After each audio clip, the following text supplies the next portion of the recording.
In January of 1671, a city of 17,000 people burned to the ground. Panama City was the wealthiest Spanish settlement in the entire Western Hemisphere.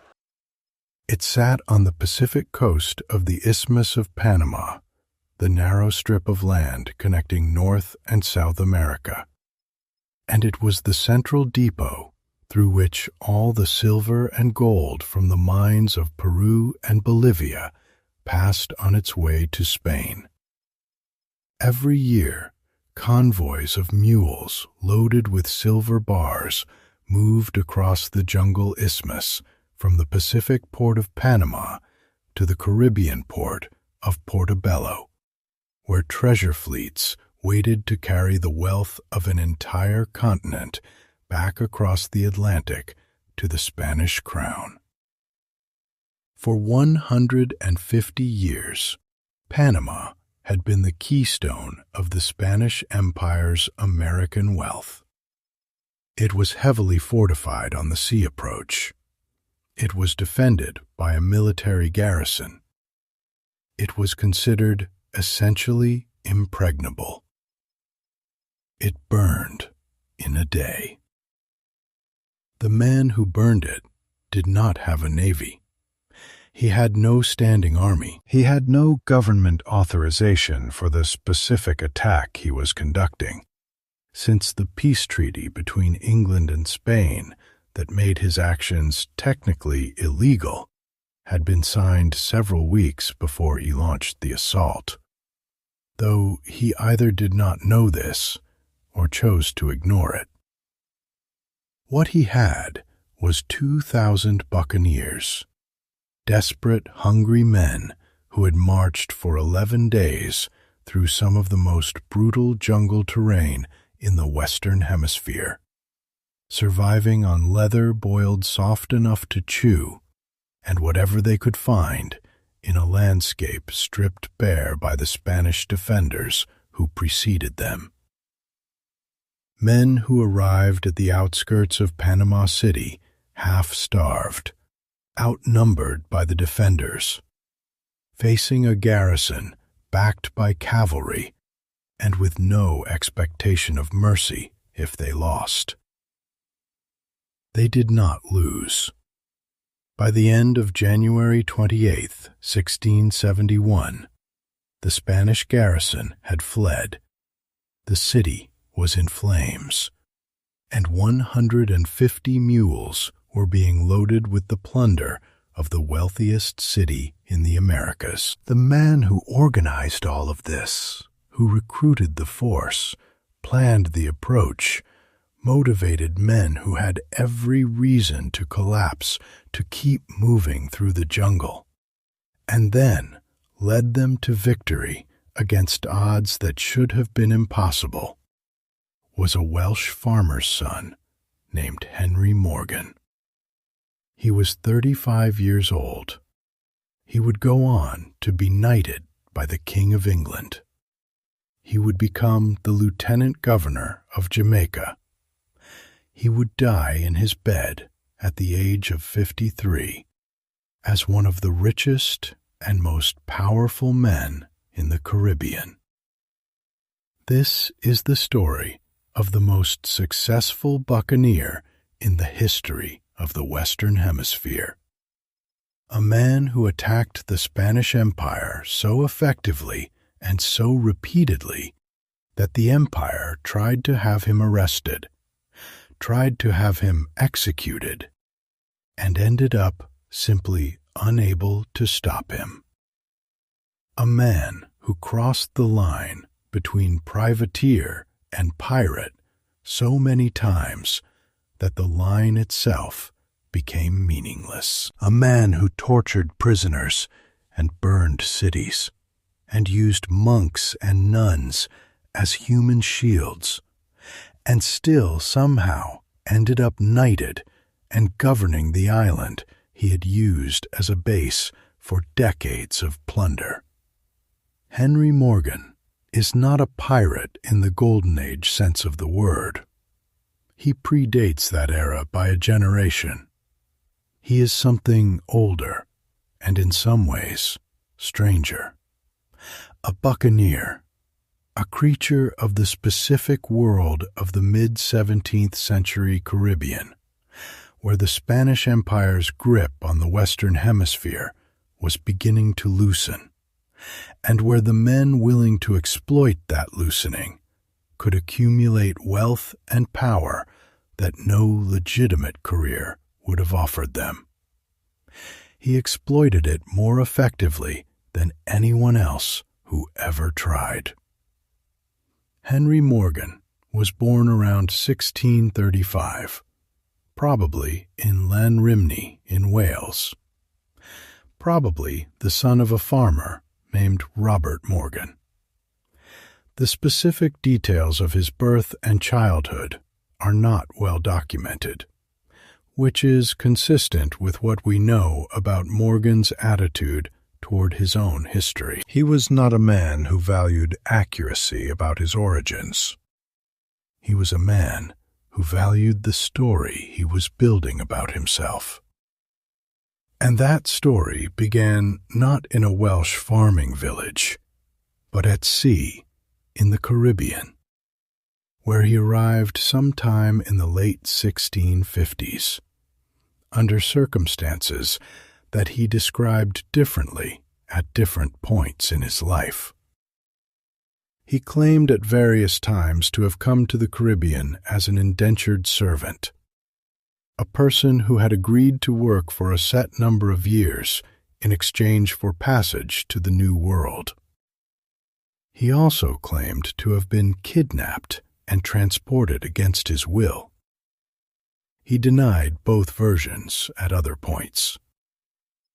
The truth is probably simpler and less dramatic than any of the stories he told. He was a young man from rural Wales who had no future on his family's farm and who saw the Caribbean as an opportunity. And he made his way there by whatever means were available to him. By the early 1660s, Morgan was in Jamaica. This was significant timing. England had captured Jamaica from Spain in 1655 during Oliver Cromwell's Western Design, an ambitious and partially disastrous attempt to seize Spanish Caribbean territory. Jamaica was the largest prize England had taken, a substantial island with a natural harbor at Port Royal on its southern coast that was one of the finest anchorages in the Caribbean. Port Royal would develop in the following decades into the commercial and military capital of English Caribbean activity, and it was also the headquarters of the buccaneering enterprise that Morgan would eventually lead. Buccaneers were not exactly pirates in the way that later generations would use the term. They were not operating entirely outside legal frameworks. They were men, mostly French and English, who had established themselves on the island of Tortuga and the western end of Hispaniola as hunters and small farmers, and who had gradually transitioned into sea raiding against Spanish shipping and settlements under various forms of quasi-legal commission from English and French colonial governors. The name buccaneer came from the French word boucanier, which referred to the method they used to preserve meat, a smoking technique called boucaning. The boucaniers were originally hunters of the wild cattle and pigs that roamed the western end of Hispaniola. Men who survived in the margins of the Caribbean world by providing smoked meat to passing ships. They had been driven from Hispaniola by Spanish military campaigns, specifically designed to deny them the livestock that sustained them.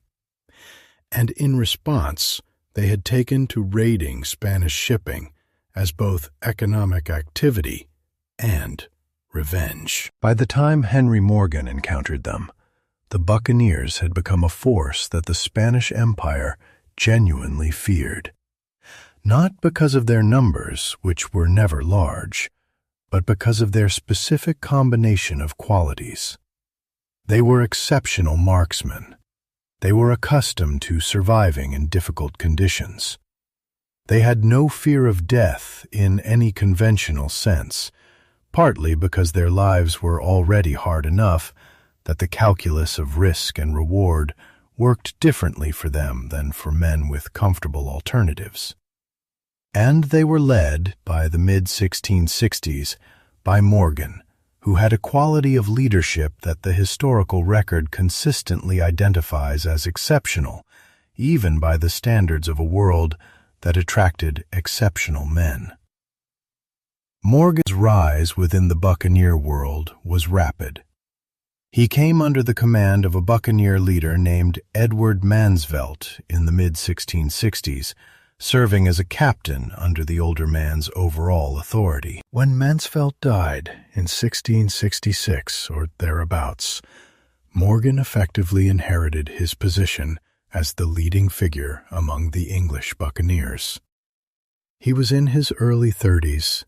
He commanded the loyalty of men who did not give loyalty easily. He had, by this point, demonstrated in several smaller operations the tactical intelligence and physical courage that would define his major campaigns. He was ready for something larger. In 1668, Henry Morgan received a commission from Sir Thomas Modiford, the Governor of Jamaica, to attack Spanish shipping and settlements in retaliation for Spanish raids on English settlements in the Caribbean. This commission was the legal authorization that distinguished Morgan's activities, at least in theory, from simple piracy. He was a privateer, operating under government authority, attacking enemies of the English crown. The commission was also a somewhat elastic document. Modiford was a pragmatic colonial governor who understood that the buccaneers were one of the primary defensive assets available to him in a region where England's formal military resources were limited. He gave Morgan commissions that authorized the actions Morgan was planning anyway, and Morgan conducted those actions in ways that enriched his crew and provided Modiford with the political justification he needed with London. The first major operation under this arrangement was the attack on Portobello in 1668. Portobello was one of the three great treasure ports of the Spanish Main, the main Spanish port on the Caribbean coast of what is now Panama. It was the Caribbean endpoint of the Silva route from Peru, the place where the mule trains arrived from Panama City, loaded with silver bars, and where the treasure fleets assembled to carry that silver to Spain. It was, in other words, one of the most important and most heavily defended ports in the Spanish-American Empire. Morgan attacked it with fewer than 500 men. The audacity of this is almost difficult to process. Portobello was defended by three major forts, each with substantial artillery, plus an additional garrison in the town itself. The total defending force was several times larger than Morgan's attacking force. Any rational military assessment would have concluded that the attack was impossible. Morgan's approach was not rational in the conventional military sense. He used surprise, speed, and a specific piece of psychological leverage that revealed the darkness at the center of his tactical thinking. He used prisoners as human shields. Before the final assault on the main fort of Portobello, which was the strongest defensive position and the most likely to hold out against his men, Morgan ordered that the monks and nuns who had been captured during the operation be placed at the front of the attacking force. The defenders of the fort faced a choice: fire on the attackers and kill their own clergy, or hold their fire and let the buccaneers reach the walls. The defenders fired anyway. The monks and nuns died. The fort fell. This tactic, the use of prisoners, including clergy, as human shields in a military assault, was documented by participants and witnesses and became one of the most condemned elements of Morgan's career in the accounts that were written about him afterward. Alexander Exquemelin, a surgeon who served with Morgan and later wrote a book about the buccaneers called De Americanza Zeeroovers, described the incident in terms that made Morgan's critics cite it for decades. The image of buccaneers forcing monks and nuns to carry the scaling ladders for their assault on a Spanish fort was not the kind of detail that washed away easily from the public record.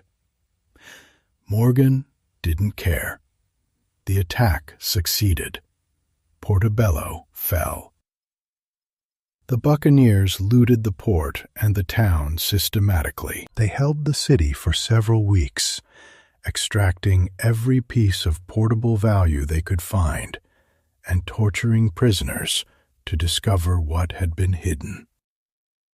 The ransom extracted from the surviving population and from the Spanish colonial government for the return of the city was 100,000 pieces of 8, a sum that was at the time one of the largest ransoms ever paid in the history of Caribbean piracy. The crew divided the spoils. Morgan's share was substantial. He returned to Jamaica as the most celebrated buccaneer in the Caribbean. The attack on Portobello established the pattern that would define Morgan's career: scale of ambition beyond what any rational assessment would recommend, speed of execution that gave defenders no time to organize an effective response, willingness to use every available tool, including tools that other commanders would not consider, to achieve the objective, and a specific talent for extracting value from a situation through a combination of violence, intimidation, and negotiation that was uniquely his. The Lake Maracaibo